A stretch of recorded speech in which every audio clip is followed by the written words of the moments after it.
Hello, good morning my dear students and welcome back to online classes of Royal International School. I will teach you SST of class 10th and I am going to continue first chapter The Glorious India from beginning to 1206.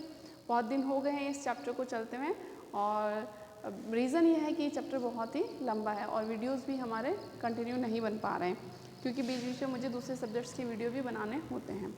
तो इस chapter में हमने जो last dynasty पढ़ी थी वो Varthaman dynasty पढ़ी थी। वर्धमान डायनेस्टी में हमने जो 3 रूलर्स पढ़े थे बेटा वो वर्धमान डायनेस्टी के वो कौन कौन से थे? प्रभाकरवर्धन और राज्यवर्धन और हर्षवर्धन। प्रभाकरवर्धन, राज्यवर्धन, हर्षवर्धन ये 3 मेजर रूलर्स थे वर्धमान डायनेस्टी के। ठीक है, अब हम जो दूसरी डायनेस्टी ले रहे हैं वो डायनेस्टी है पाला डायनेस्टी। आज का हमारा टॉपिक कौन सा है? पाला डायनेस्टी। पाला डायनेस्टी के जो सबसे पहले मैं आपको बता रही हूँ कि जो भी डायनेस्टी आप पढ़ते हो या लर्न करते हो तो उसके मेजर रूलर्स आपको लर्न करने हैं। इसका फाउंडर कौन है, इसका लास्ट रूलर कौन है, इनके अचीवमेंट्स, कल्चरल अचीवमेंट्स, इस तरीके की सभी चीज़ें आपको पढ़नी है। तो सबसे पहले हम इसके रूलर्स को पढ़ेंगे गोपाला, उसके बाद में आता है धर्मपाला,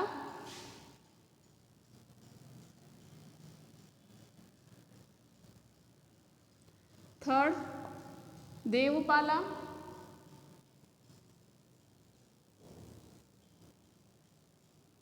एंड फोर्थ महिपाला,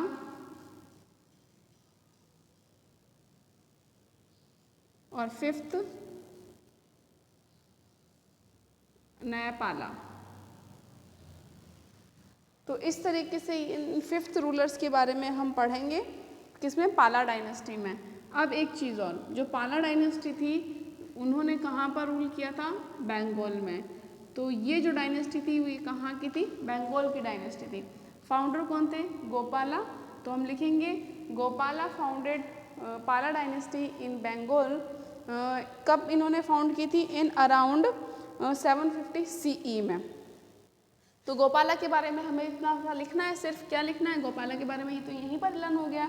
गोपाला, धर्मपाला, देवपाला, महिपाला, न्यायपाला, ये 5 रूलर्स हैं और इनके बारे में हमारी बुक में 2 to 3 लाइन्स दी हुई है, ज़्यादा कुछ नहीं है।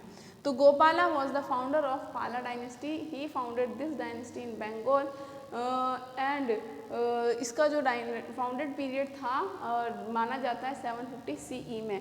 तो कब इसने फाउंडेड की थी? 750 CE में इस डायनेस्टी की शुरुआत हुई थी। The beginning of this dynasty is regarded to be in 750 CE।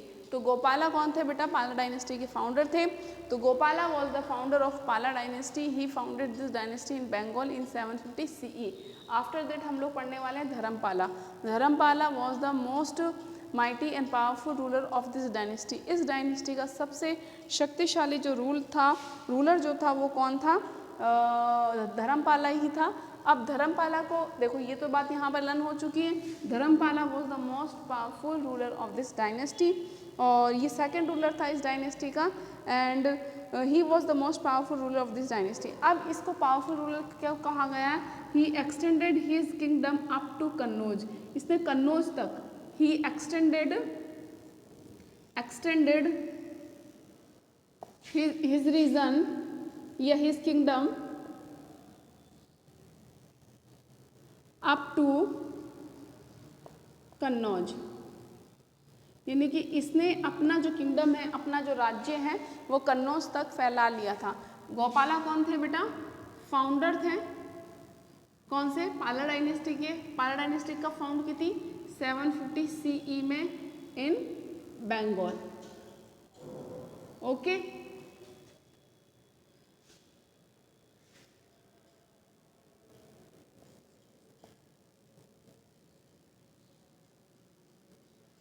इन बंगाल।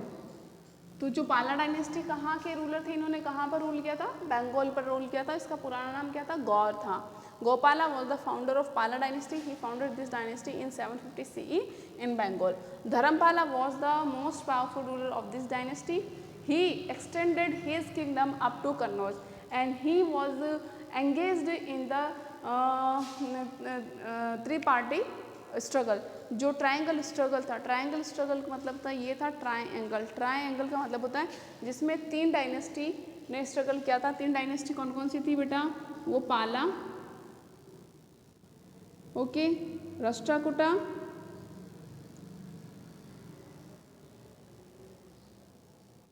पाला, Rashtrakuta and Pratihara.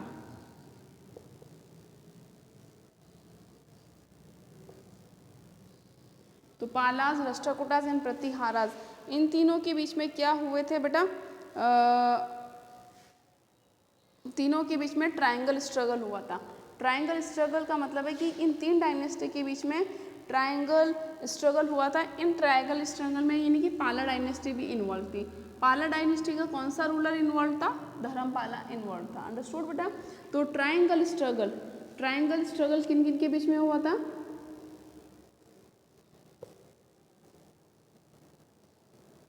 Triangle struggle in 3 dynasty के बीच में हुआ था। क्यों हुआ था?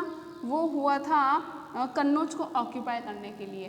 कन्नौज जो कि एक बहुत ही प्रॉस्परस जगह थी with the view point of the trade and with the view point of the agriculture. ये बहुत प्रॉस्परस जगह थी और ये इंडिया के सेंटर में आती थी। और यहाँ पर अगर जिसका कब्जा हो जाता था तो यहाँ से ऑल ओवर इंडिया को कंट्रोल करना आसान बात होती थी। तो इसलिए इस पर कन्नौज पर ऑक्यूपाई करने के लिए इन तीनों डायनेस्टी में कंटिन्यू स्ट्रगल होता रहता था। तो पाला डायनेस्टी भी ट्रायंगल स्ट्रगल में इन्वॉल्व थी, बट पाला डायनेस्टी का कौन सा रूलर इन्वॉल्व था? धर्मपाला। इसने क्या किया? he engaged in the triangle struggle में with राष्ट्रकूटास एंड प्रतिहारास और राष्ट्रकूटास के साथ में ये क्या रहा? बिजी रहा। लेकिन उनके साथ में लड़ते हुए भी he was successful in protecting his kingdom, मतलब अपने राज्य को प्रोटेक्ट करने में ये सफल भी था। तो he was the second ruler of Pala dynasty and he extended his kingdom up to Kannauj.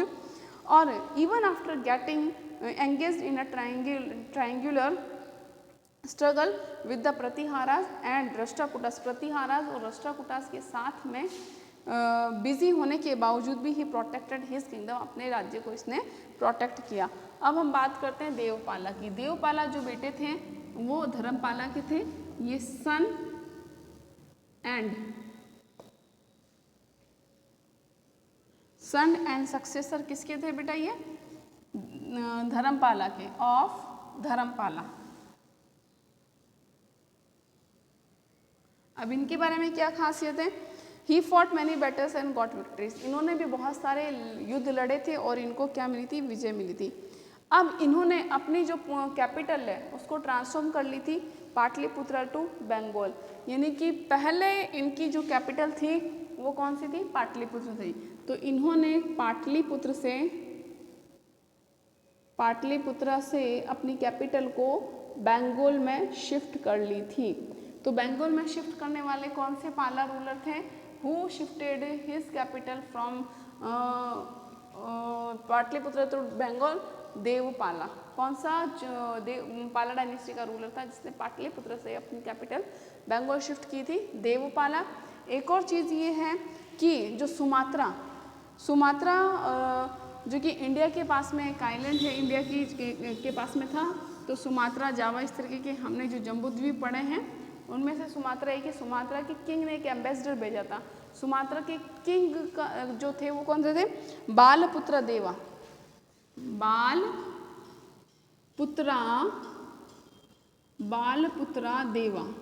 ये कौन थे बेटे? किंग ऑफ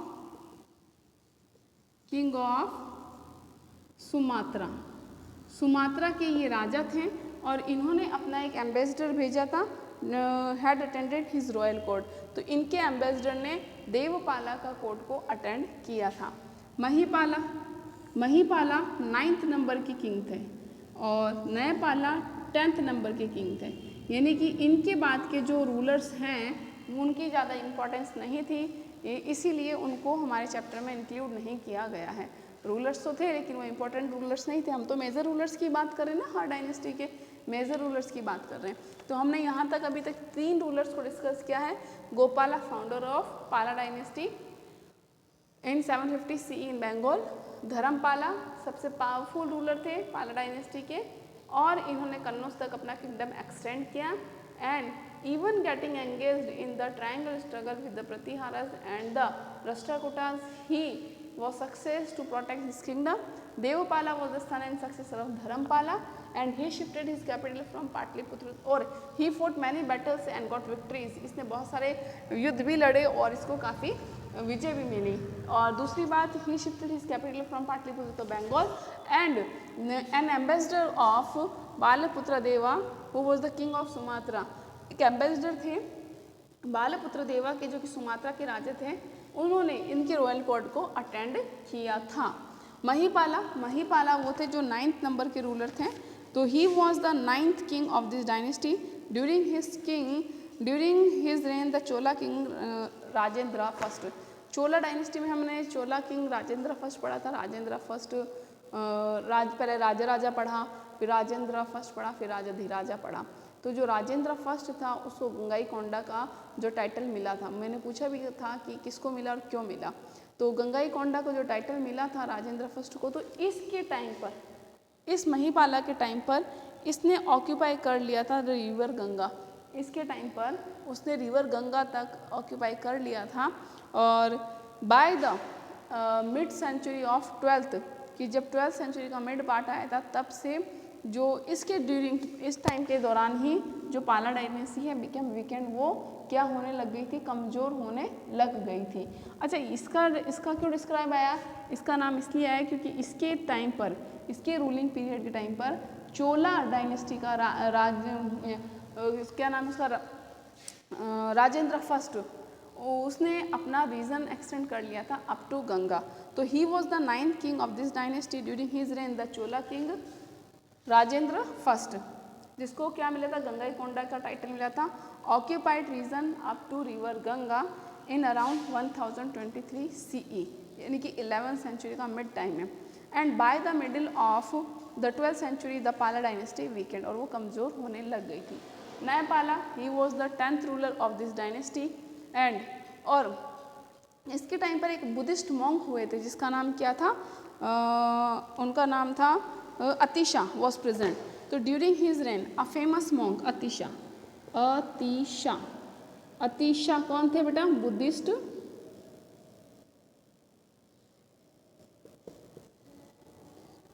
बुद्धिस्ट मॉन्क थे। अतिशा नाम के एक बुद्धिस्ट मॉन्क थे जो कि नए पाला के टाइम पर थे। तो हम लिख सकते हैं Nayapala was the 10th ruler of Pala dynasty and Buddhist monk during his reign the famous Buddhist monk was present. Nepala had visited Tibet on the invitation of king, और जो नेपाला है इन्होंने तिब्बत को भी विजिट किया था। ठीक है, इस तरीके से हमने 4 रूलर्स को पढ़ा है, गौपाला, धर्मपाला, देवपाला, महिपाला, नेपाला। महिपाला के टाइम से ही जो है पाला डायनेस्टी क्या होने लग गई थी, कमज़ोर होने लग गई थी। और इसके टाइम पर ही during his reign Chola ruler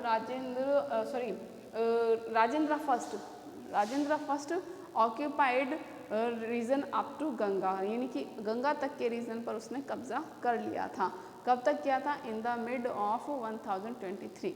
तो अब हमने इस तरह से ही सारे चीज़ पढ़ लिए। अब हम पढ़ रहे हैं चोला डायनेस्टी के कल्चरल अचीवमेंट की बात करते हैं हम। कल्चरल अचीवमेंट के मतलब ये आर्ट और कल्चर, इनका रिलीजन, ये सब हम बात करेंगे चोला डायनेस्टी के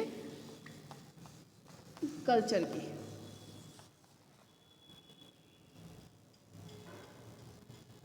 कल्चर एंड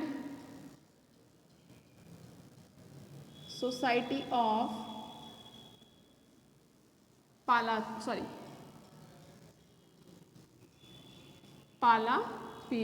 डायनेस्टी। तो पाला डायनेस्टी के हम कल्चर और सोसाइटी की बात करते हैं। तो पाला डायनेस्टी के जो रूलर्स थे वो कौन से रिलीजन के फॉलोअर थे। Kings of this dynasty was followers of Buddhism and during their rain the Buddhist educational centre developed significantly. जो फॉलोअर्स थे, जो किंग्स थे, kings of Pala dynasty were followers followers of Buddhism religion. ये कौन से धर्म को फॉलो करते थे? बुद्धिज्म को।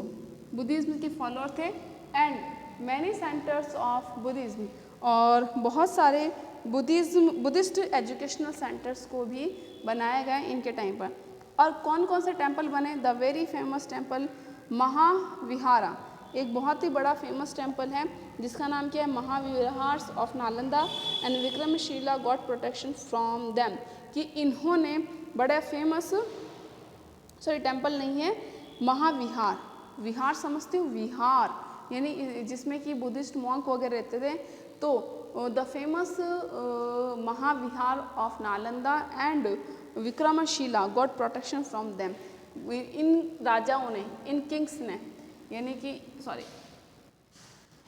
जो पाला किंग्स थे, पाला के डायनेस्टी के जो किंग्स हुए थे, उन्होंने महाविहार ऑफ नालंदा और विक्रमशिला को प्रोटेक्शन दिए थे। Kings of this dynasty were great lover of art and architecture. ये आर्ट और आर्किटेक्चर के भी बहुत ही लवर थे। They gave protection to great sculptor such as the Dhiman and the Vithpal. और इन्होंने बहुत ही एक स्कल्पचर यानी कि इनकी मूर्ति बनाने वाले थे, उनको इन्होंने प्रोटेक्शन दिया, जिनका नाम क्या था? Dhiman and Vithpal. Many water reserves built during the Pala period are still present in the Dinapur district. कि बहुत सारी जो वाटर रिजर्वरीज हैं, जैसे कि कैनाल्स वगैरह हैं, जो पाला रूलर्स ने बनाई थी, वो अब भी प्रेजेंट है। कहाँ पर? दीनापुर डिस्ट्रिक्ट में।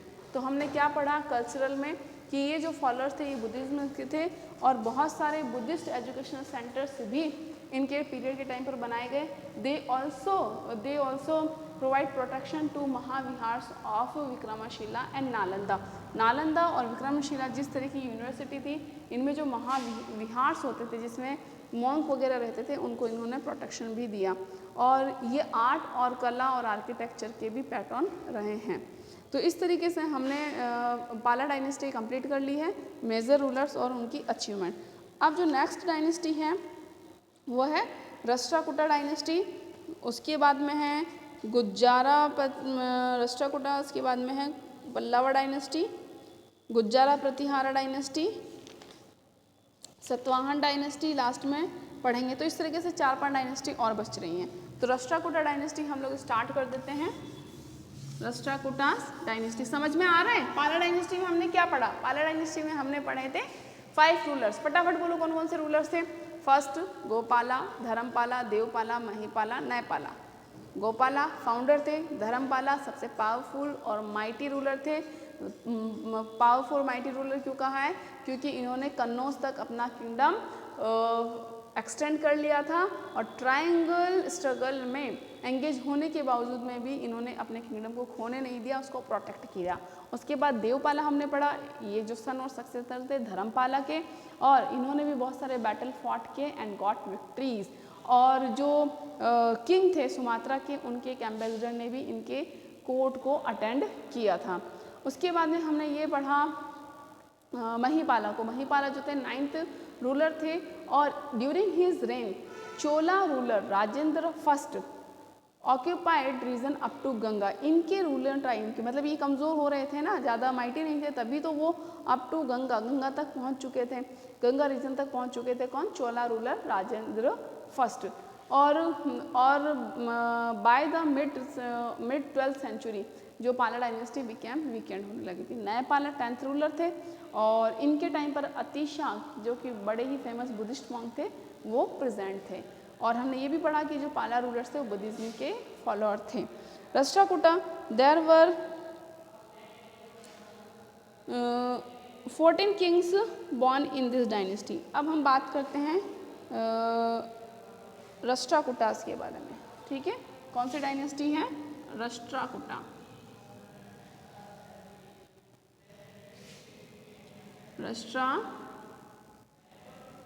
राष्ट्रकूटा डायनेस्टी, ये बेटा साउथ की डायनेस्टी थी।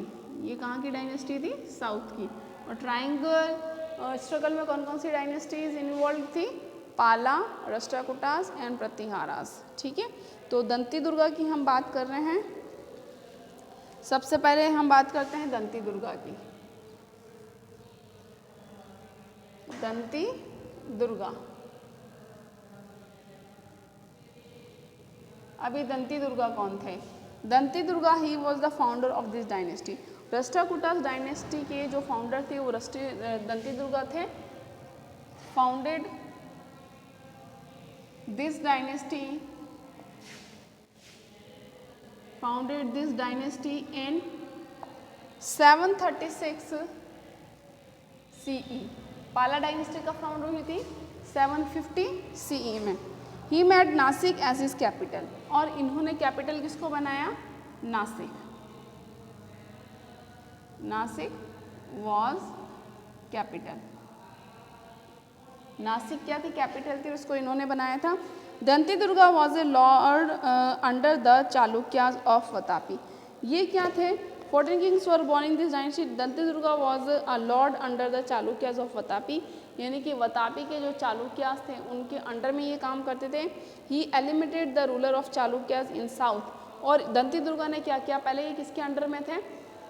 वतापी के चालुक्य। चालुक्य डायनेस्टी हमने जो पढ़ी है, वतापी के चालुक्य मतलब ये है कि वतापी पर जिन चालुक्य रूलर्स का अधिकार था उनके अंडर में थे, लेकिन इन्होंने क्या किया? एलिमिनेट कर दिया, हटा दिया, रिमूव कर दिया power of ruler of Chalukyas पे in south by defeating last Chalukya king Kirtivarman second. यानी कि जो लास्ट चालुक्य रूलर थे कीर्तिवर्मन सेकंड, उनको डिफीट करते हुए he eliminate the Chalukya ruler in south, और साउथ में से इन्होंने चालुक्य रूलर्स को हटा दिया था। बात समझ में आई? कैसे कि भाई दंती दुर्गा ने राष्ट्रकूट डायनेस्टी को फाउंड किया था इन 736 CE में। Nashik was made capital by him. Nashik को क्या बनाया गया? कैपिटल बनाया गया था। एंड ही वॉज लॉर्ड, वो क्या थे? Under, he was a lord under the Chalukya of Vatapi. Chalukya of Vatapi यानी कि चालुक्य डायनेस्टी जो कि वतापी पर रूल कर रही थी, उसके अंडर में ये काम करते थे।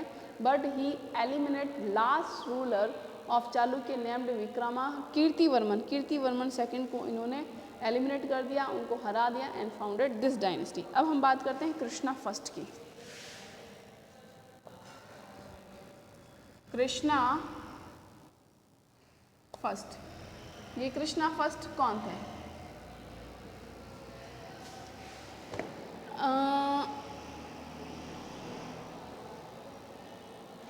Krishna first he build the very famous temple Kailashnath temple of Ellora. Ellora का नाम सुना है आपने? अजंता एलोरा केव जो कि महाराष्ट्र में है। तो अजंता औरंगाबाद, अजंता एलोरा, तो एक एलोरा में एक टेम्पल बनाया था कैलाशनाथ। तो इन्होंने की बात में क्या है? ही बिल्ट अ फेमस टेम्पल, एक फेमस टेम्पल है। फेमस टेम्पल नाम क्या है बेटा उसका? कैलाशनाथ। क्या नाम है उस फेमस टेम्पल का? फेमस टेम्पल का नाम है कैलाशनाथ।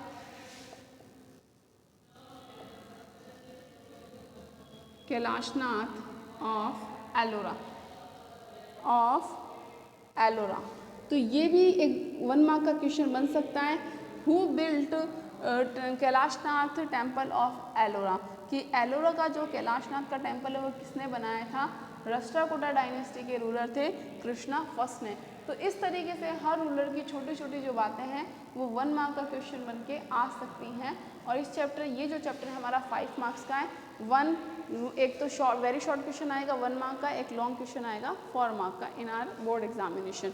तो who build the famous temple Kailashnath of Ellora? Ellora के कैलाशनाथ का जो टेम्पल है, एलोरा का जो कैलाशनाथ का टेम्पल है वो किसने बनवाया था? कृष्णा फर्स्ट ऑफ, वो कौन सा रूलर था? राष्ट्रकूटा डायनेस्टी। अब हम बात करते हैं धुर्वा की। धुर्व, थर्ड रूलर कौन सा है बेटा? धुर्व। तो धुर्वा जो थे ये इस डायनेस्टी के 4th रूलर थे। कौन से रूलर थे बेटा? 4th रूलर थे। He defeated the Gujjara Pratihara king Vatsaraja. अब हमें बताना है कि हर एक रूलर की कुछ ना कुछ खास बात लिखना है। तो इन्होंने क्या लिखा था कि गुज्जारा प्रतिहारा, गुज्जारा प्रतिहारा के एक किंग थे जिनका नाम क्या था बेटा? किंग नेम्ड वत्स राजा। वत्स राजा। तो वत्स राजा को इन्होंने क्या किया था? डिफीट किया था। तो he was the 4th king of Rashtrakuta dynasty and he defeated Gujjara Pratihara king named Vastraraja. वस्त्र राजा जिनका नाम था उनको इन्होंने डिफीट किया था। अब जो नेक्स्ट रूलर्स जो बच रहे हैं हम कल उसके बारे में डिस्कस करेंगे। और टोटल रूलर्स तो इसमें 14 हुए थे, लेकिन 7 मेजर रूलर्स ही दिए हैं, जिनमें से हमने 3 को डिस्कस कर लिया। तो धीरे धीरे, और इनमें क्या है, 1 लाइन ही तो है और क्या निकला, बस हमें नेम सीक्वेंस से पढ़ना है। हर डायनेस्टी के रूलर्स के नेम सीक्वेंस से पढ़ना है। फाउंडर का हमेशा हर डायनेस्टी के फाउंडर का नाम याद रखना है। Who was the founder of Chola dynasty? Chola dynasty का रूलर कौन, सॉरी हमने इसके पहले, हाँ सॉरी, पाला डायनेस्टी का फाउंडर कौन था? Gopala. Gopala was the founder of Pala dynasty. और उसके पहले जो हमने पढ़ा था वर्धन डायनेस्टी, वर्धन डायनेस्टी का फाउंडर कौन था? पुष्यभूति। पुष्यभूति डायनेस्टी भी उसको कहा जाता है। तो इस तरीके से हमें हर डायनेस्टी के फाउंडर का नेम मालूम होना चाहिए। और अभी हमने राष्ट्रकूटा डायनेस्टी में 3 रूलर्स पढ़े हैं। 3 रूलर्स में हमने सबसे पहले कौन सा रूलर पढ़ा है? दंती दुर्गा। दंती दुर्गा के बाद में हमने पढ़ा कृष्णा। कृष्णा ने एलोरा का जो कैलाशनाथ का जो टेम्पल है वो उसे बनवाया था। उसके बाद में हमने पढ़ा धुरवा। धुरवा 4th नंबर का रूलर था and he defeated Gujjara Pratihara king Vatsaraja. Gujjara Pratihara dynasty के एक राजा थे, वत्स राजा को इन्होंने डिफीट किया था। नेक्स्ट जो रूलर है बेटा इसके अंदर वो है Govinda 3rd, among Varsha, Krishna 2nd and Indira 3rd and Krishna 3rd। इस तरीके से हम ये जो रिमेनिंग रूलर्स हैं इनके बारे में डिस्कस करेंगे कल। Till then bye bye. I hope you are getting very well what I am teaching you in this video and please like my video and subscribe the channel। Notes आपको available है और बेटा पढ़ना आपको ही पड़ेगा। जब तक आप घर पर बुक लेकर के नहीं पढ़ोगे या सेल्फ स्टडी नहीं करोगे तो आपको नहीं समझ में आएगा। तो आप डीपली स्टडी करोगे तभी तो आपको प्रॉब्लम मालूम चलेगी। अब तक किसी भी बच्चे ने मुझसे कोई प्रॉब्लम ही नहीं पूछी है कि मैम हमने इतनी डायनेस्टी लर्न कर ली है, अब इसके क्वेश्चंस कैसे बनेंगे। ठीक है, तो मैं वेट कर रही हूँ कि बच्चे कुछ ना कुछ पूछें एसएसटी में कि हमें कैसे तैयारी करनी है, क्या करना है। अगर ऑफलाइन क्लासेस होती तो मैं बहुत ज़्यादा आप लोगों को गाइड भी कर सकती थी। तो आप लोग अपनी प्रॉब्लम मुझसे शेयर कर सकते हैं। Till then bye bye, stay home and stay safe.